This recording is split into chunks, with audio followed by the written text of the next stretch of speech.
Welcome to the FPH2 meeting. Man, We think you're going to find it interesting. Roll call?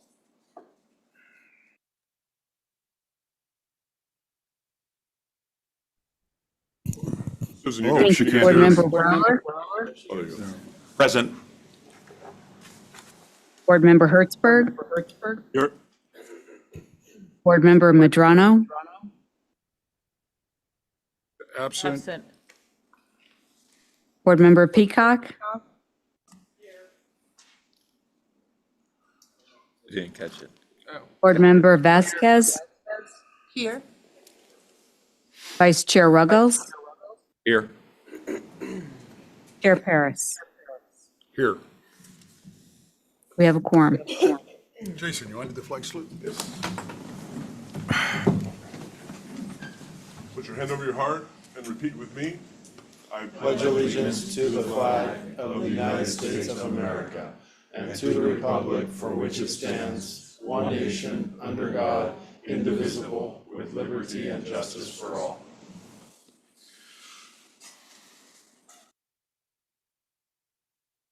Anything on the consent calendar? Nothing to be removed by staff.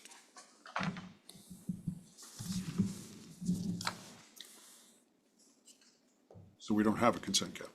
No, we do. We have items 1 through 7 on consent, so it would be appropriate for a motion to be made So moved. to approve, I'm sorry, 1 through 6. Is there a second? Second. Let's vote. All in favor? Oh, wait a minute. Do we have to, do I have to do a roll call on that? I guess we do. We should do a roll call, yes. Okay. Madam Secretary, please call the roll. Board Member Madrano, Board Member Hertzberg, Aye. Board Member Vasquez, Aye. Aye. Board Member Peacock, Aye. Board Member Brower, Aye. Vice Chair Ruggles, Aye. Chair Paris. All right. Passes unanimously. Moving on to public hearing item 7. Public hearing is now open. This is a public hearing for purposes of receiving a status of the vacancies, recruitment, and retention efforts of First Public Hydrogen Authority under AB 2561. In the case of First Public, this is a bit of a unusual item for us since we have very few employees and no vacancies, but we're required to hold a public hearing to discuss it, and so this is the opportunity for the public to speak, ask questions, and gain information regarding our vacancies and efforts to fill them. Any volunteers? Seeing none, we'll move on. Confirming there's no one wants to speak at Lancaster. We have no request to speak. Great, thank you. Do we have anybody in the audience in Lancaster? I don't know, do we have anyone in the audience in Lancaster? We have no one in the audience in Lancaster. Will you let us know if anyone arrives? They must not have known Thank you. I would be around because we'd have hecklers otherwise. All right. Okay, There's no action to be taken? public hearing is now closed. Thank you. Do we need to vote or anything? No. Okay, great. New business, item number 8. Public hearing is now open. Or is this a public No, hearing? item 8 is not a public hearing. This is simply an approval of an amendment to the promissory note between the city of Lancaster and First Public Hydrogen Authority, increasing the amount by $4 million. Any speaker cards? Any discussion? Maybe just get, if we have a more of a thorough update. Sure. So if you recall, during our budget process, we talked about a $10 million line of credit, if you remember the conversation from that previous time. We'd worked through that process with Allison, a banking relationship, which was River City Bank at the time, and determined at that point that it was a lending of the city's credit, so there was an impact in our ability for the city to do that. So we had an existing promissory note for our operations from January to July of last year. So the action you're taking today is to include for our budget year from July to June 1, as increasing that promissory note. So the city, we've been working closely with the city. Obviously, the mayor is the mayor of that city who's supporting us. And so we have that promissory note giving us operations through the next year. It's through June 30 Of next year. of next year. 26. Yeah. Now, the way we structured it, so our budget is, as we remember through the budget process, we approved a budget, but we're being very tight with that budget. So we're being very, as relates to expenses, we're going to try to, extend this opportunity as long as we can to get all the projects necessary to get developed. So it's not, we're not trying to burn through those funds, let's put it that way. So do you have projections that you can actually pay it when it's due? As it relates to what we're looking for now, we've got some commercialization we're working on, and that was part of my report coming forward. We've got Lorraine working with a consultant to actually put together the commercialization of the hydrogen sales. We also have on the agenda tonight is a contract for data centers, where there's revenue opportunities associated with data centers as well. So we have a very strong projection of what we need to see from a hydrogen sales perspective to make sure that we not only cover our budget, but to return those funds to the city. And is the City of Industry going to match our funds? Next time. One thing to note, Mr. Mayor, is that the maturity date on the note is July 1, 2028. So there is some time for those revenues to build up and be paid back. I just want to make sure we're on track. And a quick question here, are we currently on budget? Because we have we still have a $1.7 left from the previous. Correct. So the original promissory note was, I think, 2.6. We had not spent that entire amount. So that's what allowed us to get beyond the budget time. So we're still within the confines or within the funds associated with the first promissory note. So we've been really tight with our budget in the previous promissory note as well. Did we expect to spend that money by now? Well, we have things like, we've had programmed in there some capital, some projects we're working on, Okay. also some consulting services that may not be needed yet. Okay. So some of those aren't expended. Okay. And depending on how those projects progress, may not need to be expended, but we've budgeted for them.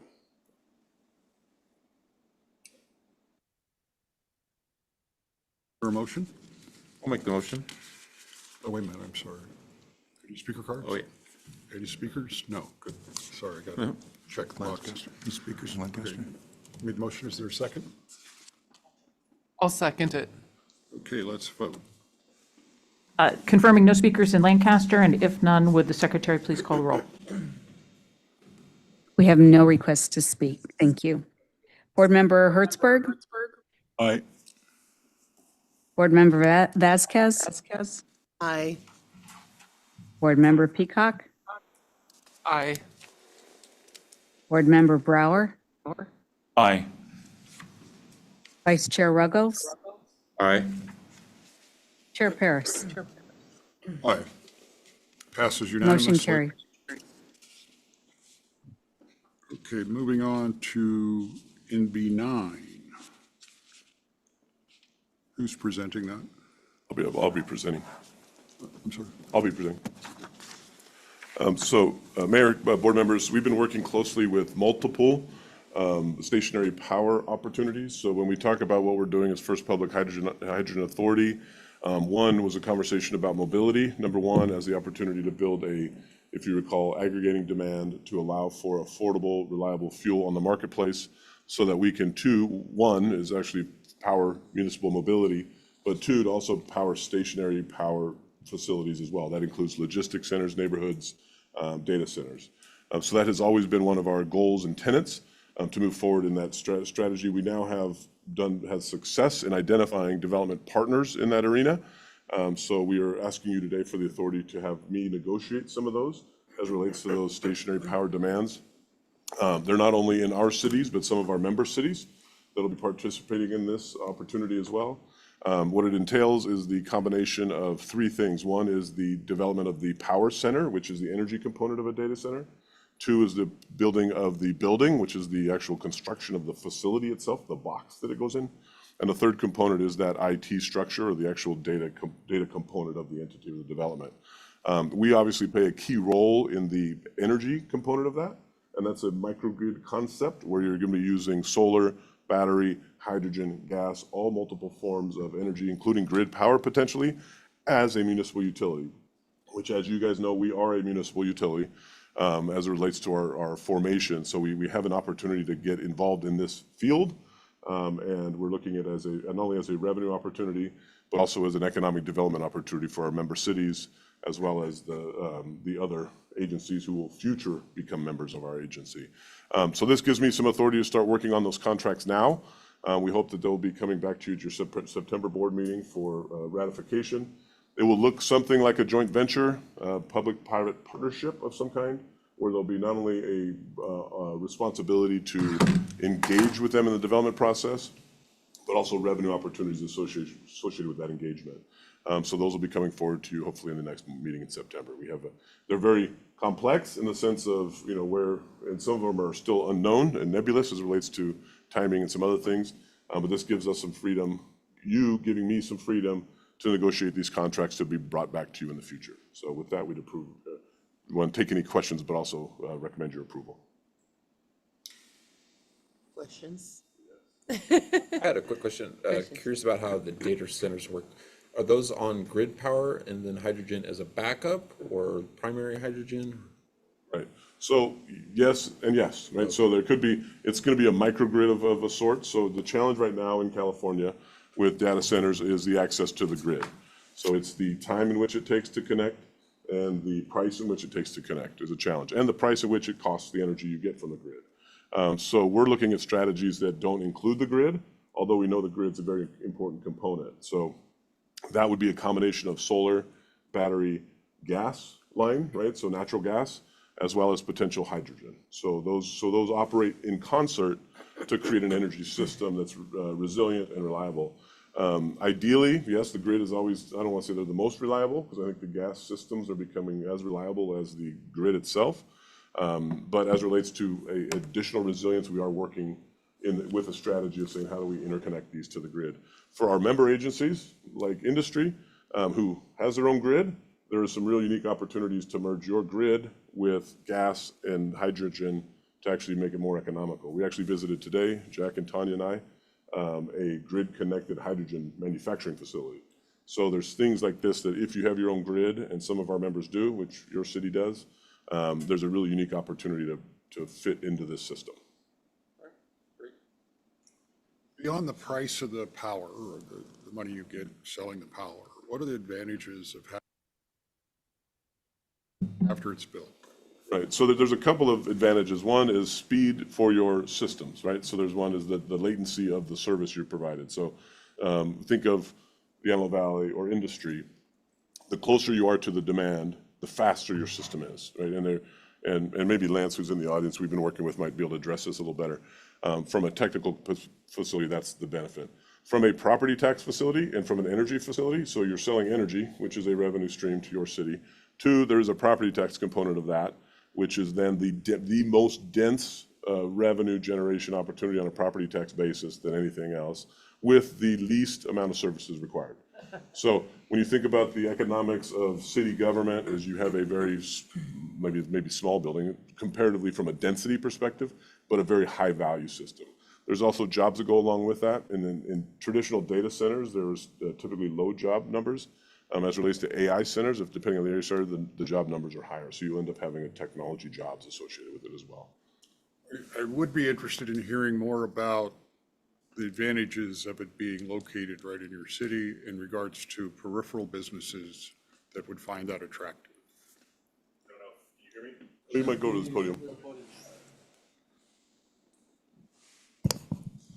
If it doesn't light up, hit the right button down there at the bottom of the mic, yeah. There you go. All right. So yeah, for municipalities, I think the biggest benefit, as Jason described, is likely the property tax. Yeah, we need you to identify yourself, please. Sorry, Lance Ware, Datum Partners LLC. And so, answering the mayor's question, I think one of the biggest benefits immediately is property tax and revenue per square footage.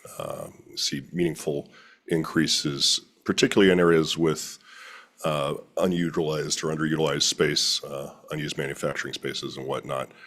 Job creation as well is interesting, both in terms of the trades that are needed to both build and operate the data centers, especially as we move longer term towards liquid cooling closed loop systems. So there's a lot of need for plumbing, obviously a lot of need for electricians, and then the higher end scale of jobs in terms of infrastructure, IT, cybersecurity, all those sorts of people need to be in the region or able to get to the region to support the project, both short term and long term. But don't you also believe that improvements in the latency might draw random companies that just want better data? Does that happen? That does happen. I mean, you see.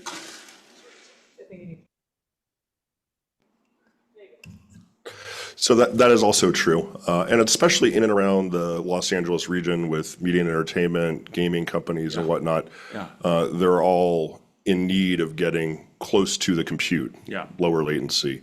And that's been a very constrained situation in Los Angeles. Some of the largest media and entertainment customers out there literally have pockets, like one server rack in one data center, one in another, or 5 or so. And so they're looking to consolidate those. They'll still keep stuff in their offices and their campuses, but to be able to consolidate and grow that would also, grow jobs and folks around that, whether it's visual effects or programming CGI, all those sorts of things. Yeah. I'd just like to make a comment first, because I think this is one of the most important things that I've heard we are doing at First Public Hydrogen. This is an extremely important market. It's an energy-intensive market. It's a market that depends upon resilience and reliability, and this whole microgrid approach to actually serving that kind of a load is exactly what should be done. And hydrogen always plays a role in it if you want it to be clean, if you want it to be green.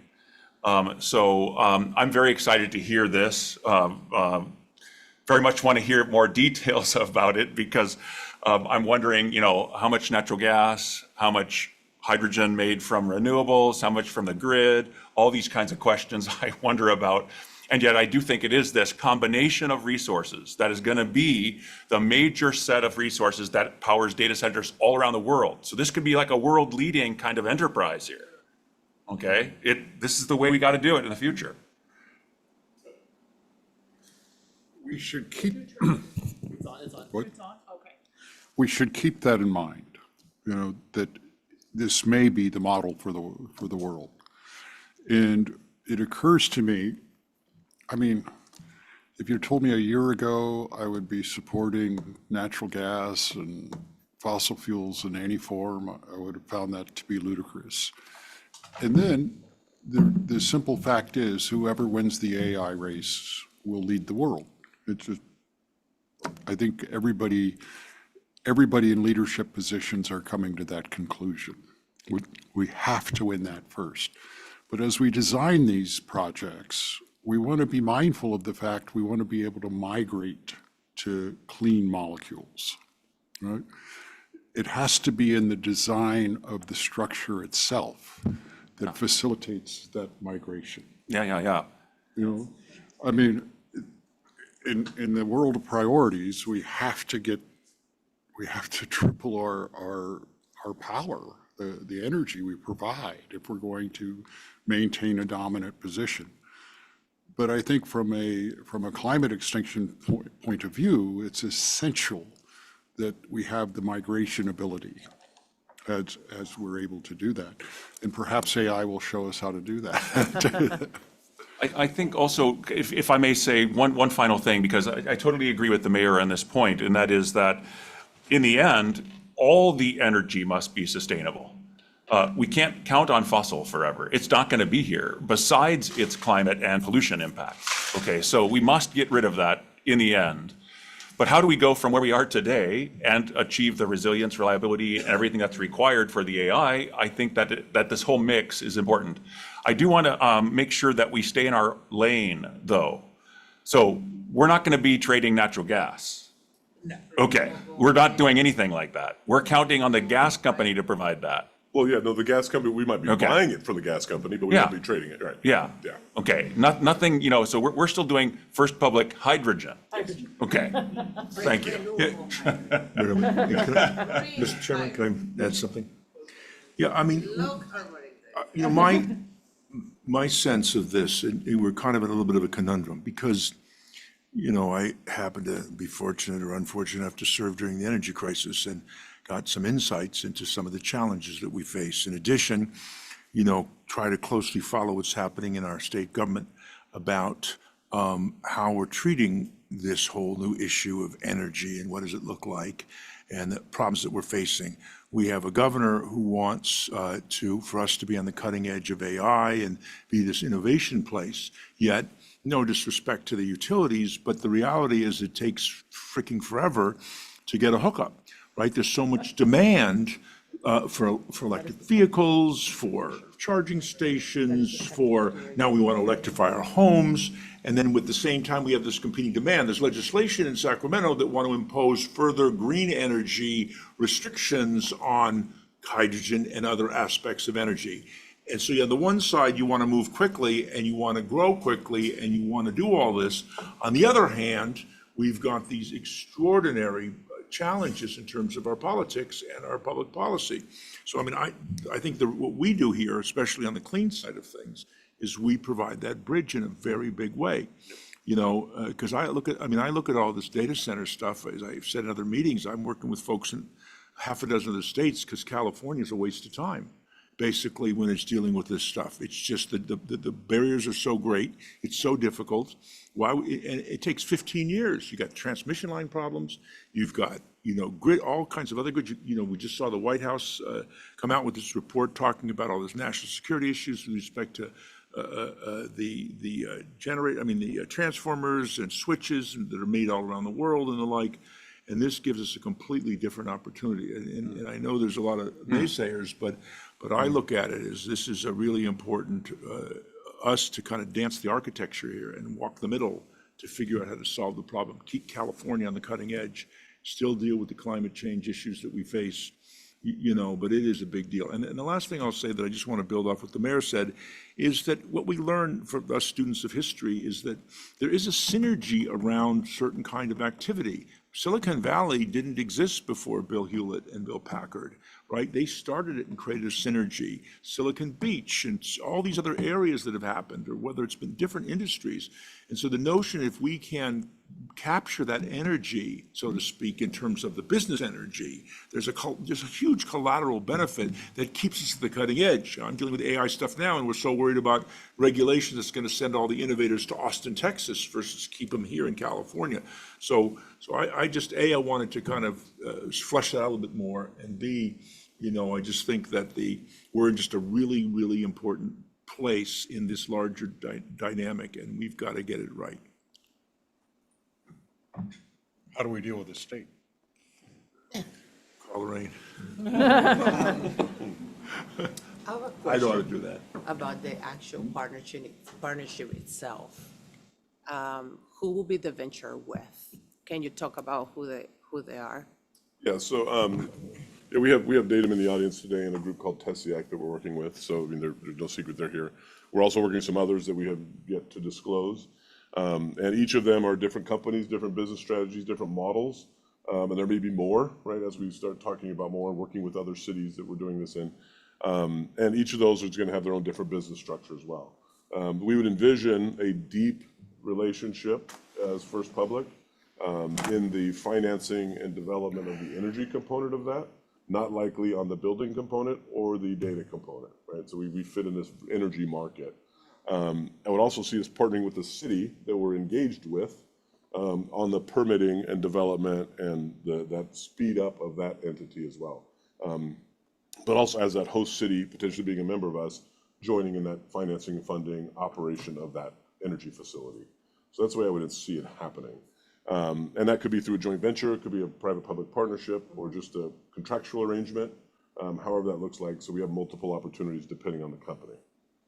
Okay, thank you. What I would like to see, Mr. Chair, in the future, when you come back with this item, is to learn also what are the strategies that we're deploying to ensure, given all the comments that we had today, that we are providing these data centers and these joint ventures green hydrogen. Very much aligned with our vision and the mission of this utility so that we can ensure transparency and also fully that we are delivering what we promising our customers. So perhaps next time, I don't know when we'll be back with this item, probably learning, that you have moved forward and such. I would like to hear that as well.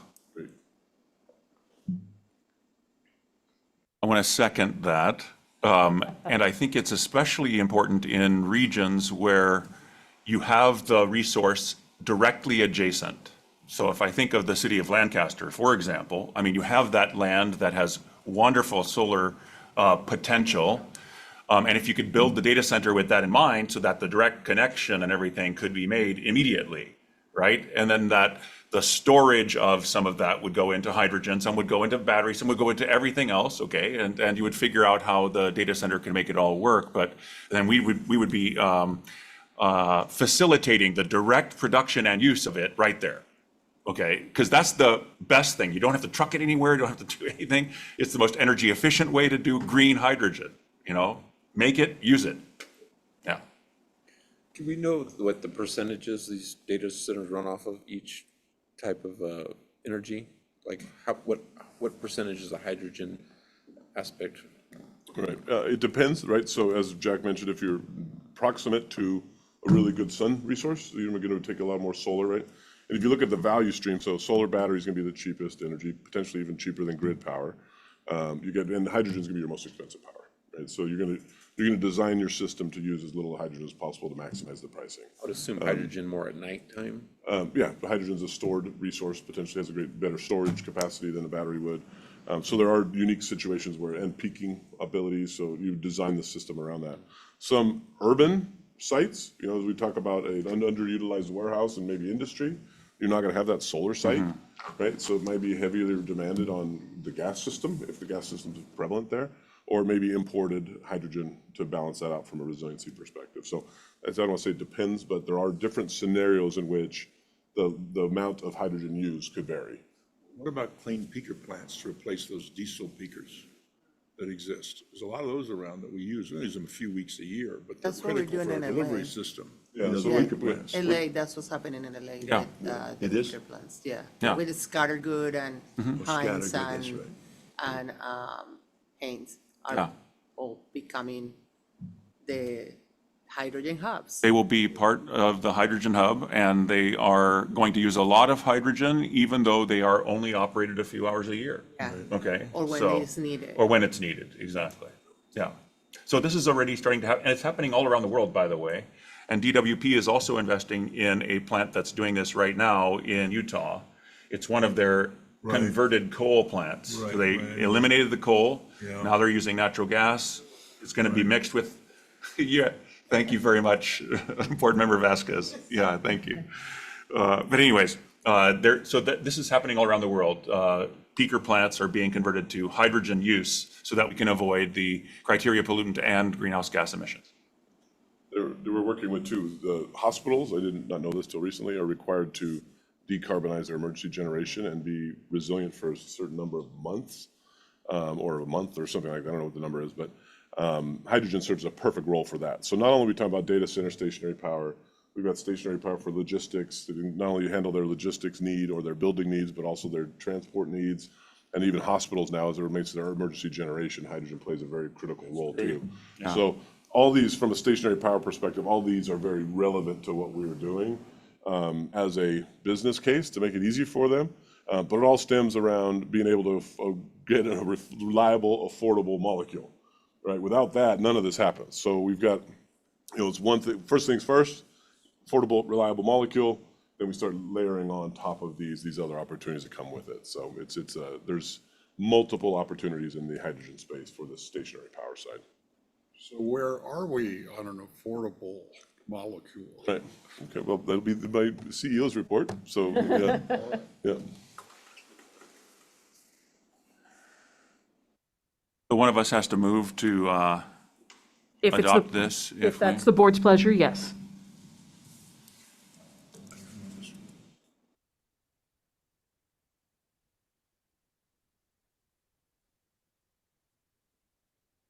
Okay, I'll I'll help you anytime. So moved. Just to keep things moving along. Yeah, Discussing, was it? Or there's. there might be more discussion. Are we still Did you want to discussing? make- Yeah, the- we're You make a still, motion? no, I want to Okay. do it before the motion, Okay. because it's still on the Okay, subject. sorry. Is it worth discussing some way for the state to order us off, as an island where we can deal with some of these issues about why people are moving to Texas where they might not have to? I mean, it'd certainly give us an advantage, but it would also give the state, you follow me? Yeah. No, it's a good point. No, Like some kind of economic zone for, keeping people here. yeah, but for power, Yeah.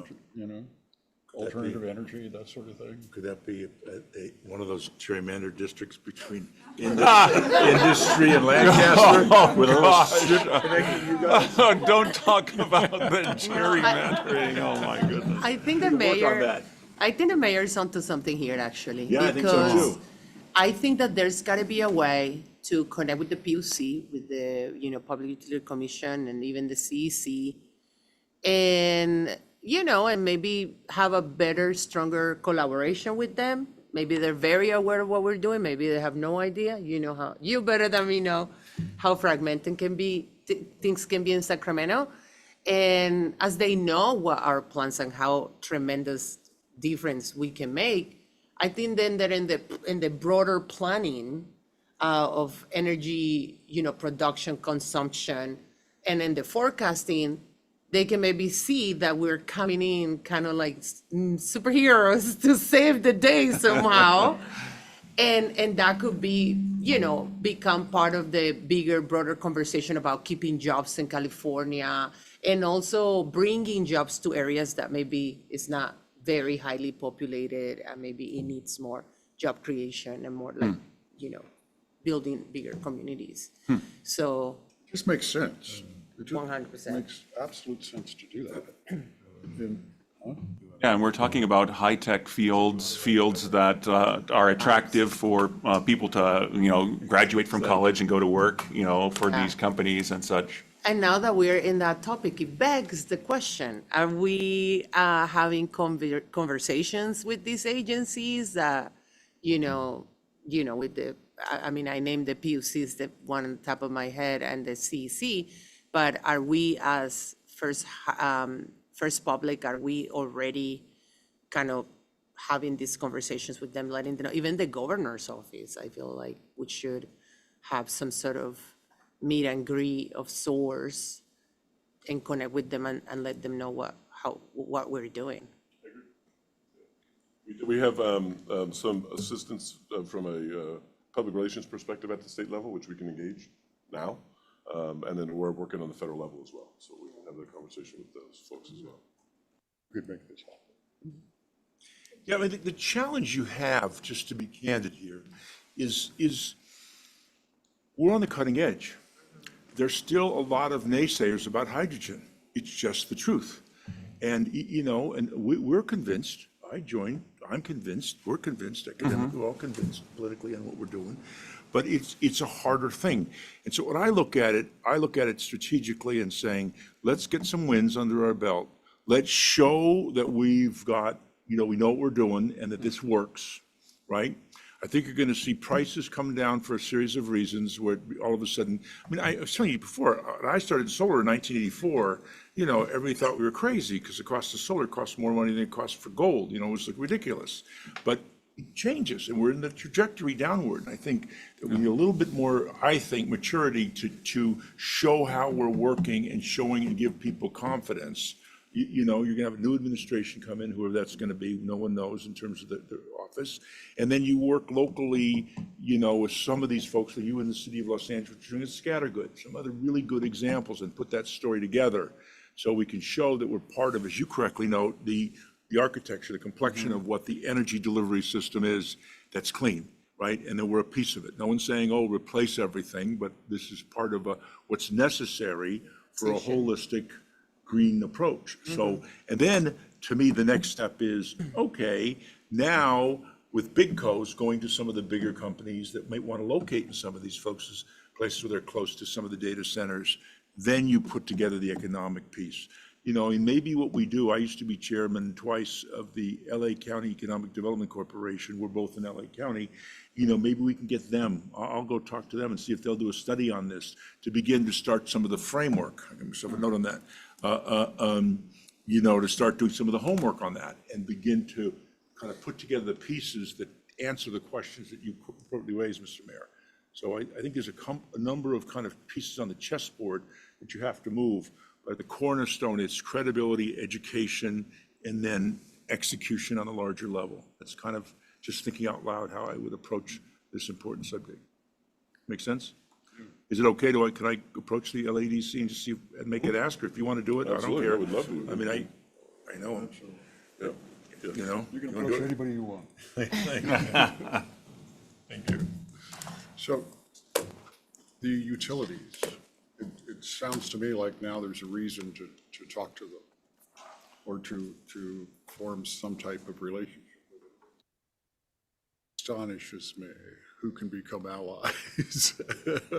Yeah, well, the two utilities, right, are the gas company and Edison and Arkansas, SoCal and PG&E. Oh, and LADWP. LADWP. So we've connected with the gas company. They've been super supportive, so great to work with, no issues. We have yet to engage the Southern California Edison. They have a much difficult interconnection process. It's very, you don't pick up the phone and say, can I get an interconnection? So they've got a directed process. The gas. Edison. Yeah, the gas company's great to work with. They've been fantastic so far. But then you have municipal utilities. I think that's key as well as an opportunity in this that we sometimes forget about, is as municipals, we have this opportunity to control it all ourselves, right, if we have our own utility. So the interconnection, as whether you are a utility currently or you want to be a utility, municipal utilities have certain authorities to connect. It's price and time, and depending on where you connect, depends on who you're working with, right? Whether it's an ISO connection, an Edison connection, or a FERC connection, or wherever that looks like. So we're evaluating all those opportunities as relates to this. But if you're in industry, you're connecting to industry where you don't need Edison, you don't need anybody else, right? So you have some autonomy here that's very unique. In the There's some sense of great cities. utilities. I mean, Burbank and Glendale are great places, well-run, smart. There could be really interesting opportunities there, and they're, you know. I'd like to offer maybe a bridge with the folks at LADWP. I think we have been talking about it. I think it's time. You know, they have somewhat embraced green hydrogen, and they have, again, the hubs, the energy hubs. And also they are part of SCAPA, which is a joint authority of all of the local municipal utilities here in Southern California. I believe there are 9 or 13, one of those two numbers. So, for example, Anaheim is another utility that belongs to SCAPA, and SCAPA was a body formed by the WP. So what I'm trying to imply is that once you talk to the WP, you might have the chance to connect with all the rest of the other municipalities. So I think we should get going a letter and maybe request a meeting or a joint Can we be joining them? at DWP? No, SCAPA. Oh, I it's mean, a SCAPA SCAPA. member. Well, we can. I mean, we can talk to who's the SCAPA director right now, escaping me. But we can talk to them and see if we can join them because we are. I mean, they usually procure all sorts of energy. Right. Mix. It's not just solar or whatever it is, so their job is to fulfill the needs of Glendale. You actually kind of sparked the idea about mentioning SCAPA. And so I think they actually will be very interested. And usually what they do is they put RFPs out and, bid for the, joint municipalities. So I think it could be a really interesting, I think it could be a good, I think it's a great idea. SCAPA does so many pilot projects. Basically, the Southern California Association of Power Agencies, right? Yeah. Yeah. And they were formed for political reasons because there were problems with LADWP back when. But the point is that they are inventive and creative. I've done some stuff with them in the past, and they're pretty interesting. Yeah. And so they kind of pilot stuff. And if they were to pilot stuff, then they show that off to the other agencies as potentially be adoptable. So I think that's a great idea. That's actually, I would take that honestly, just my own view, I'd start with SCAPA before I started with DWP. With the WP. You know what I So mean? I can write an informal email to the CEO and the folks that I know there, or if you guys wanna write Can an, you work with Jason Yeah. on making that happen? So we can build in all of these topics and ideas into the negotiations of agenda item number 9. That is before you right now. Yeah. These are all ways of implementing this agenda item. That's peripheral. We already have a motion from Director Peacock, so we do need a second. Second. Let's vote.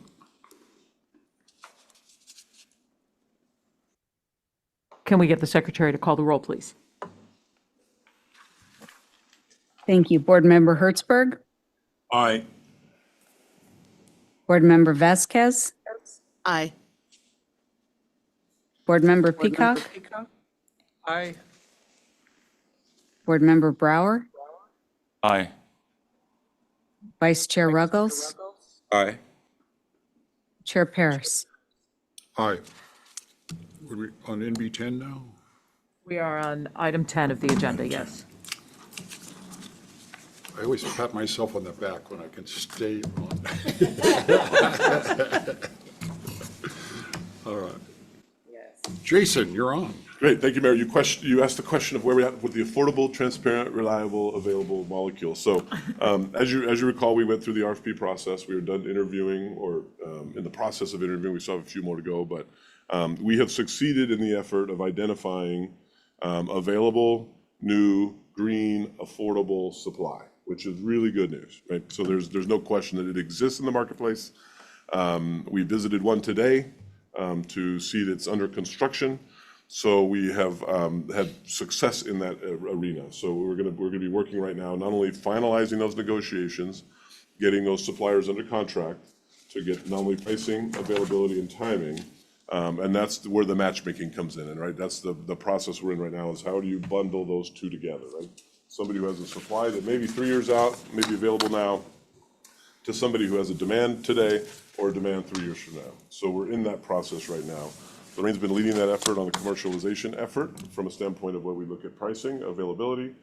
We've identified them on a regional basis from a standpoint of bundling. So we're bundling these in certain areas where we know this certain volume of production has this much demand within its proximity, that we can associate those two together, match make, and get new projects built. Right? Back to the original effort that we were talking about and Aura mentioned, is to get new green molecule in the marketplace. That is a difficult process. Right? You've got to get a lot of people to agree, but we're in that process right now with multiple transit agencies, multiple off-takers, for whether it be stationary, transportation, or trucking, drayage, whatever that looks like. It's a difficult issue getting them all to buy in at the same time. So we're in that process right now. We are also going out for an RFP for pricing as relates to transportation. So as you know, we serve a very important transportation production or transportation effort between the producer and the off-taker. That RFP should be coming out next week or this week, or it's going to be next week because it's at the end of the week now, to get pricing on transportation. So with that, we then bundle the supply location, the demand associated with that supply, pricing for delivery within that location. At that point, there are no variables left. They know exactly what the price of their molecule is, where it's available, and what the price of delivery. And then we hope to go to contract. And we hope to see some of those coming real soon, hopefully before the year end. And that's our goal we set for ourselves. And we believe it'll be sooner than that, but we set ourselves with reliable goals. And so we've done that now. That's where we're in the process of procurement we're at now. So that has been a successful effort. We have to finish, though, and conclude and deliver the product at the end of the day. And that's what we're working on right now. It would seem to me that now we need the contracts. We need the contracts, right? So we have, Then we have credibility. yes. That's right. So 4 months? Seems awfully long time. I think sooner than that. I just don't want to overcommit.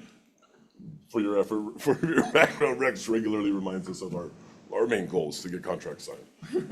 So we know the drill.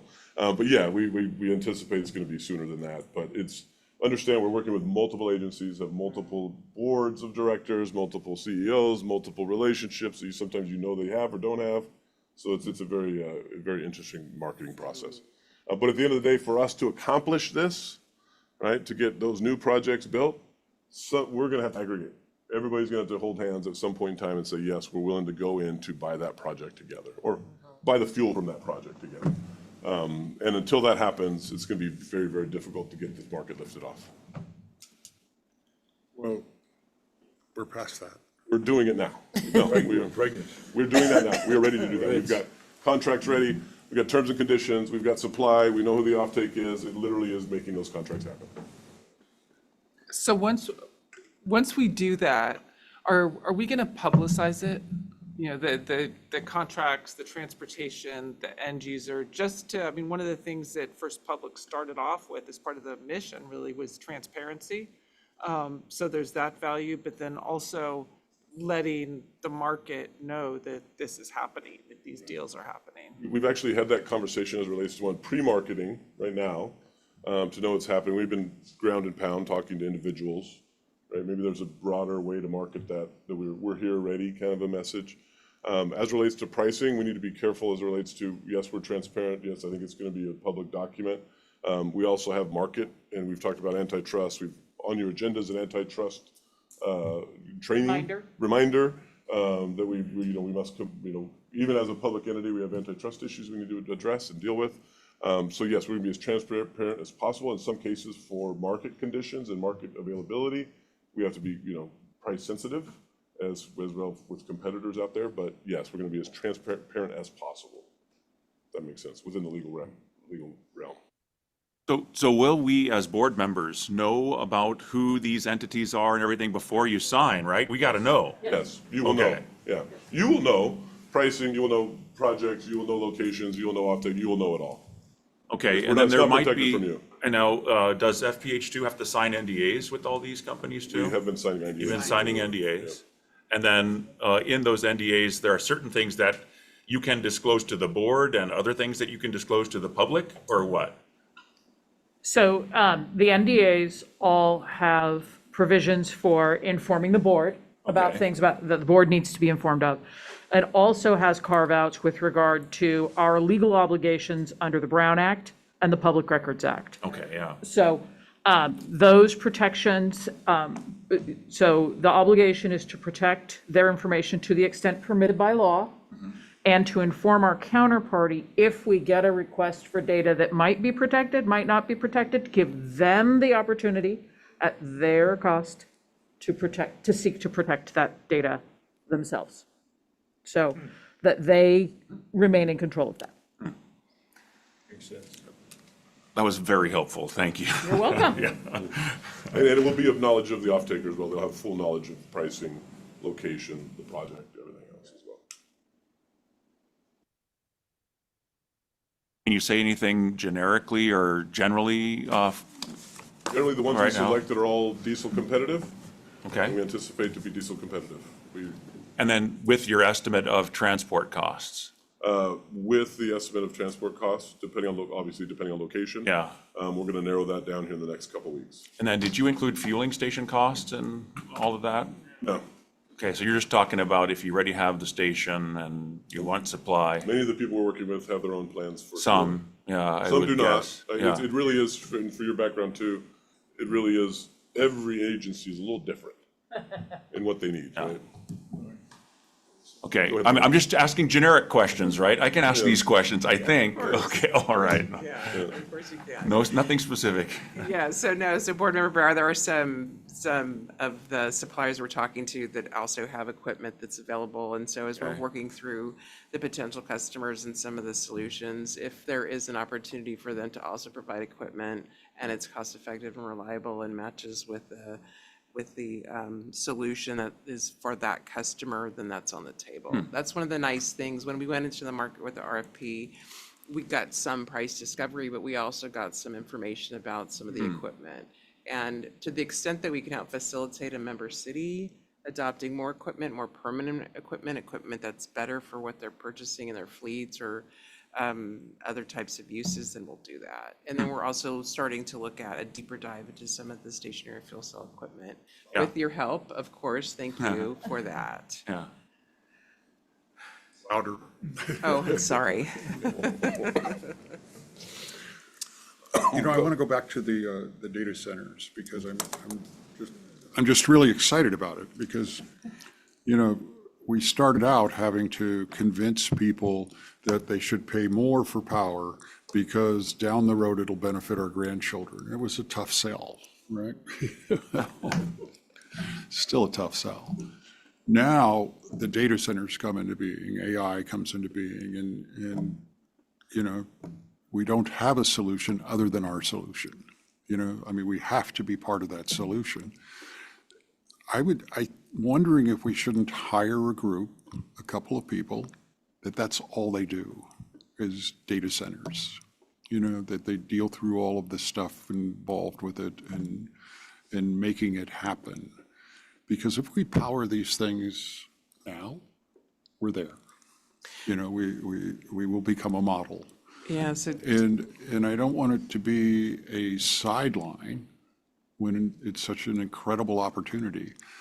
I mean, being a Republican, that even sells to Republicans. It does, doesn't it? So Sarah Paris, we completely agree with you. And as the idea was always top of mind for us as we looked at the market opportunity for hydrogen in California, because this is one of the more important opportunities. And we did, Jack, Board Member Brower, did provide a resource to us who is a specialist in data centers and data center development and stationary fuel cell. And so we've begun the conversations with that resource and hope to engage him in the next couple of weeks. And agree with you that it's an area that we need to dig into. Weeks. Next week. 2 weeks. Tomorrow. But let me second what the mayor is saying, though, too. I do think that this is one of those applications that could be super important, both from the data center perspective, but then from so many other perspectives. The fact that we want to be leaders in AI, we want to keep the AI leadership here, the fact that we can attract all these jobs, the fact that it's bipartisan. All of these things, I think, are really cool with regard to this opportunity. It also is a microcosm of the 100% zero emissions future that we want all around the world, right? The data centers are a little bit easier than a city because they're basically constantly demanding it, okay? But it's kind of like a city that needs the reliability, the resilience, that needs the power all the time and everything, you know, so it's like a microcosm of what we must do to make our future zero emissions. And if you can do it there, you're going to need some hydrogen for it, okay? And that's, I think, really important. Yeah.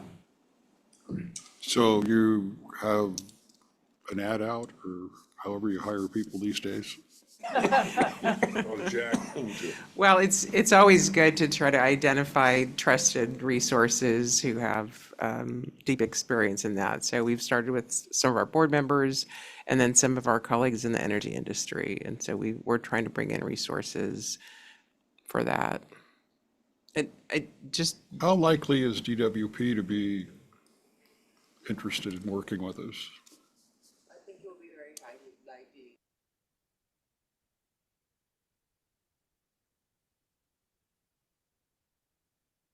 Oh, The sorry. peaker plants. Yeah, they have, so the peaker, there are 3 plants that DWP owns, plus the ones in Utah and in Arizona, that they're a little different, but the ones in LA, as a transition, until we figured out how to do it completely 100% renewable clean, they decided to utilize, hydrogen.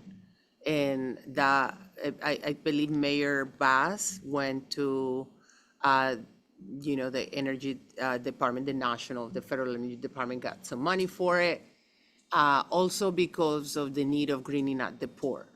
And the Port of Los Angeles is very interested also in utilizing hydrogen. So that's why I feel like it will be a good synergy. They have a team, they have a working group that meets, once a month with stakeholders and with other people that I think it will be really beneficial for us to talk to. I know that it can feel very touchy sometimes talking to all these agencies.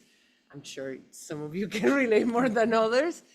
But sometimes it's really reaching out to them, you know, and kind of getting everybody on the same table and just meeting, you know. I'm just not sure if DWP is fully aware of what we're trying to do, or even that they have a former, you know, in-house person now here that can maybe help navigate the relationships and the meetings and such. So I want to mention that Arches has Scattergood as one of its projects Right. and already a relationship there. That's something we should not interfere with. But if we could help with that, if we could do something that would be besides that, or even facilitate the contractual relationships there or something like that, that's what we should focus on. We, of course, are not going to carve up the market, No. of course. Okay. Well, Thank you, you know, for anyone that is starting a business, whether small or big, the first thing you go out there is to let people know what you're doing. Yeah. And I feel like we may be a little bit on that phase. We're not trying to get scattergood now from Arches, but perhaps to say, there's plenty of fish in the sea. And, you know, we're swimming with you guys. And I think it will be, I think it's really important. And I see the sensitivities because, you know, we're trying to work with Arches and such. And we also have very good friends at Arches too, you know, that have worked with us and other agencies and such. So I think is the way that I see it is, and I'm curious, Jason, how you also kind of thinking about this, is like, we need to go out there and tell the world that we exist, because they just don't know. You know, like, I'm not even saying we're gonna tell the world we exist and you know, I need this from you, but just like, I keep saying meet and greet for a reason, because I think it's important for people to just know who we are. You know, and as someone that comes from the environmental community, which this is a very highly sensitive topic, I think the more we go out there and talk about we being the transition, that we are actually pushing for something better, I think it's really important. Because otherwise, on the other hand, all the other conspiracies are fueling and growing, and it's just hard to combat those when they just have become a big monster. But right now, I think I feel like even from a strategic business standpoint, we need to go out there and tell people that we exist. So what are we doing to do that? So we have a very active communications effort. We're also doing, when I talked about the ground and pound, so individual meetings. We are currently evaluating how we broad stroke the story. And that's a challenge, right? Because we can't go out with pricing. There's some limitations on pricing as it really gets to that message. Not everybody in the world wants to buy hydrogen now, so we've been selected those who want to buy hydrogen as our priority commitments and people to talk to. So it's a combination, it's a balance. And we're having that conversation now. How do we go out in the market and say, we've accomplished what this market wants to see happen? We've got to have some success stories. I mean, that front page story in the LA Times recently on the, what's the name of that company that, Avina? here in industry? No, Vernon. Vernon. We'll move it to industry. Jack was there today. Tanya was there today. Yeah, but I mean, that was a great story in terms of things are happening, right? It's kind of a piece of the puzzle. Our greatest movement is going to come from signing contracts and delivering. And we sign a few, then that's the story comes. Once we have a price and a supply, people are going to be breaking down the door. That's right. To get in. That's right.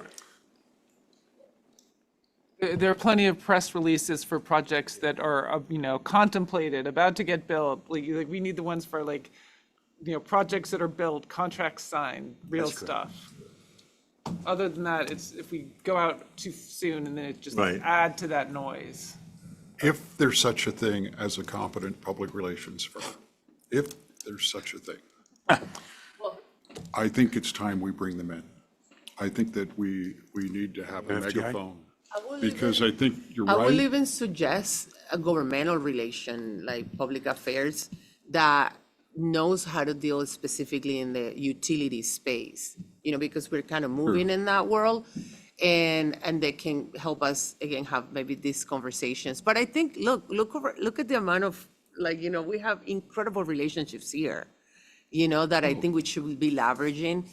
And and I know that we have other friends that are not very close to us, but we also need to just navigate those waters.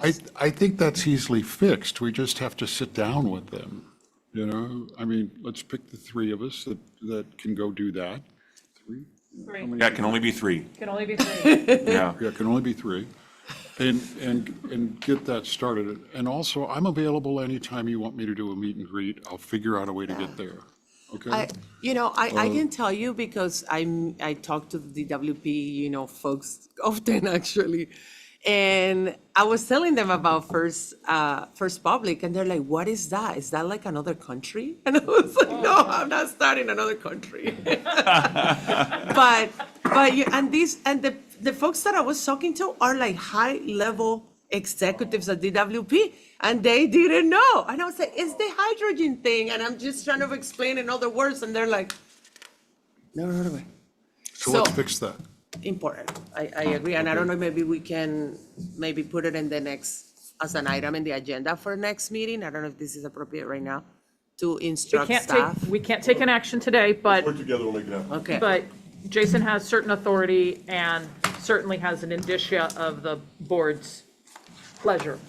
Yeah, this but I conversation. would like to instruct the staff to come up with like a plan that we can discuss for next meeting, so that we can talk about like all these agencies and how we can reach out to them or some strategy of sorts. So What I'm seeing is what I often see is people have a fixed mindset, and then they start viewing everybody as a competitor. I'm seeing that already happen when nobody's produced one molecule yet, which I find rather ironic.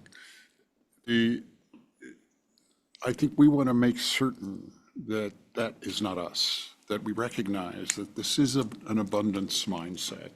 Because if there's anything that is abundant, it's the need for what we're going to be offering, Yeah. And we ought to just, that should just be our mindset, that I don't care what Edison does. I don't care what Arches does. Because I know there's enough out there. I do care because I think it's much better to work with us than against us. I think they would profit a lot more if they did, but I'm not going to let them control how we move forward at the same time. But we're being less than, we are adopting their point of view to our detriment. Let them. What are we doing? But right now, nobody knows what we're doing, and we need to fix that. Okay? Make sense? Especially if Bob is going to make us an island. Or a new country. Of free trade. Imagine that. We're actually in a Real free trade. City of Venice already has we're in a free trade zone. You have free trade? Yeah, we have it. if I could just respond to Board Member Vasquez. So we have a public affairs firm and we have a state and federal firm. And so we will absolutely prepare a report for the next board meeting to give you an update and a little more visibility into what has been done and what's constantly underway and calibrated for those plans. So we have Alexis isn't here today because she has a sick child, but she's leading that effort and she's doing a really nice job. So we'll ask her to present at the next board meeting. That would be fantastic, thank Yeah. you. And maybe we can include it even in the agenda as a study point to kind of discuss, our efforts, external Sure. affairs. I don't know what, you guys know. better. Yeah, and then just since we're on the scattergood topic, they do have their approvals in September. So fingers crossed that their board does advance the scattergood because that'll be the single most important action to grow the hydrogen market in the greater LA area. The green hydrogen market, right? Because it has to be green. Yeah. You, Jason. Do we have to do anything? We don't. right? No, no action on Jason's report. We're now on my report, my update, and that is to remind you all and thank those of you who reviewed the antitrust training that I sent to all of you, and remind some of you that you still need to sign the acknowledgement. That wasn't at all pointed. The rest of you have signed. Good job. And do remember to keep those things in mind as you're having your conversations so that we avoid any even appearance of impropriety. And if you have questions, of course, always give a call. Thank you. That's my report. I wish every report would never. Okay, great. Any board members, questions, comments? We need to do public comment now, so it would be, oh, we have a public commenter.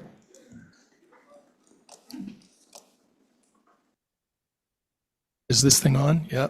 Okay, I won't make it long, but I'll just say about data centers. You need to state your name. Yes, my name's Will Crampton. I'm the Vice President of Taviridi, which we're very happy to acknowledge that we are one of the preferred suppliers for you for hydrogen. So we're looking at, like everyone, we're looking at the data center market because it's so big. And there's two things that I can mention. One is that we're seeing that it's very sensitive to speed. Once they decide that they want to make a data center, they want to make it quickly. And the other is scale. We are in the position of producing hydrogen, but we're looking at data centers that are 50 to 100 megawatts, and some of them are going to be just monsters, huge, a gigawatt or more. That's what they're talking about.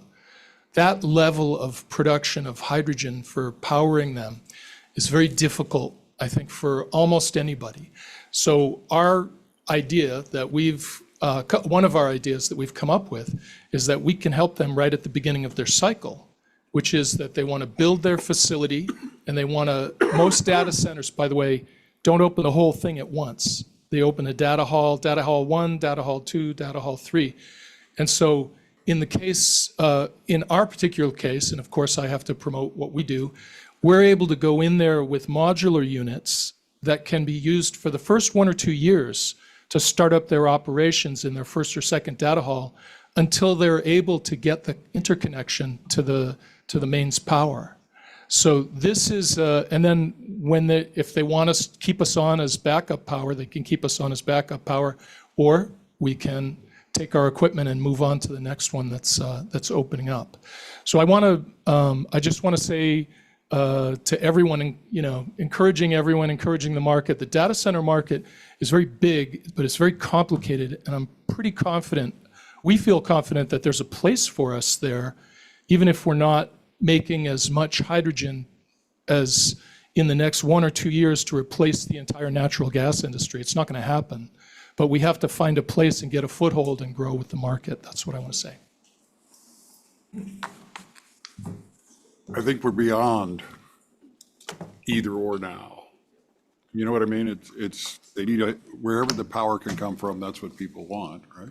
Or that's what the data centers need. So I think that's probably our Here to stay. procedurally how we should move forward. Okay, good. This is exciting stuff, isn't it? I just want to make sure there's no public commenting in Lancaster, correct? Correct. Okay, and no other public commenters here in industry? I have Seeing none. one other idea I wanted to discuss with you. It just came to me. What can I say? Is there some way we could pre-approve future technology in regards to the data centers? And what I mean by that is, could we pre-approve an SMR, the small modular reactor in Lancaster, so that if the state, ever sees whatever they need to see, that the data center companies would know this is where you want to do that because it's already pre-approved. You're talking about from a city perspective, from a permitting? That is definitely something that you and I can talk about on behalf of the city of Lancaster, and I would encourage industry to have similar conversations. But we can have that conversation about setting up a streamlined process like Lancaster did with, for example, solar. That's what comes to mind for me. But Because it seems like right now, the obstacle is time, right. So let's do whatever we can to take that obstacle away. Yeah, so I would envision, and this is a Lancaster issue, but we would consider the over-the-counter approval process like we did with solar. Okay. So that the public would know that there's an easy over-the-counter process, you don't have to invent the wheel. Yeah, yeah, it's smart. How do the building codes work for those type facilities? I mean, is anybody It, even aware? it depends. Yeah, I don't know. That's why my answer is, that's what I would want to look at. And we'd have to set up some form of rubric or structural process for this size, that type of component. And I know so very little about it that that's really all I can say right now. It'd have to be a package that nobody else has. Well, you can have it. You want me to make all the money? All right. We had Fresno in there too. Look, Just ship us some solar. you have this amazing place where constituents aren't an issue. Would it be like a free, I don't know how it works in, I mean, I'm not quite familiar with how it worked with solar and the processing in Lancaster, but would it be something such as a pre-approved list? And maybe even a pre-approved list of providers? So what Rex has already done in Lancaster, there's 6,000 acres on the east side of town, there was an environmental document that was basically a program EIR, like an EIR that did the environmental work in anticipation for the hydrogen industry. So that was pre-approval, but it was city initiated, well, solar and hydrogen on the east side, yeah. Yeah. So you've done a pre-approval of that. When a business comes in, hydrogen project, a data center, an energy project, they can come in and they're doing more like a mitigated negative declaration. So it's a far faster process on the east side of town because city advanced the environmental document, basically. So the mitigation program is already set up. And so you just step into the process. Yeah. And that can be done, yes.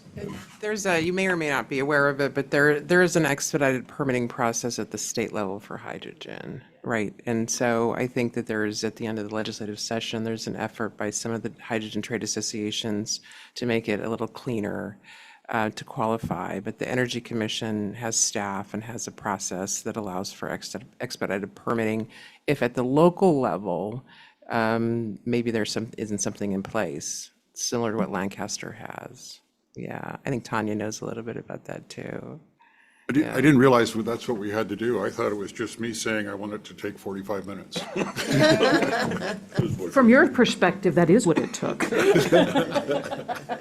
My perspective was slightly different. That's true. That's interesting. What happens in the back office is just remarkable. Maybe we can get the people in the industry to pay for like the EIR and do the EIR now, but again, that's going to require us, you guys are maxed out. I mean, you're working 60 hours a week. So let's look at how we do that. Do we have to hire more people? Is it something the city can do? It sounds like a city function. Or we could just do it here. I mean, Don't spend all our money before we make any. Right. Make any, all your money's tied up in cash. the law office was very successful. And the reason it was successful is because I front-loaded the money. We had a rule. The insurance companies could not outspend us on a case. Was it risky? It was risky. But, we're at the beginning stages of an explosive industry, no pun intended. And probably shouldn't use that metaphor. Don't use that. And so let's not be too conservative. And maybe the solution is to look for other people to pay for it.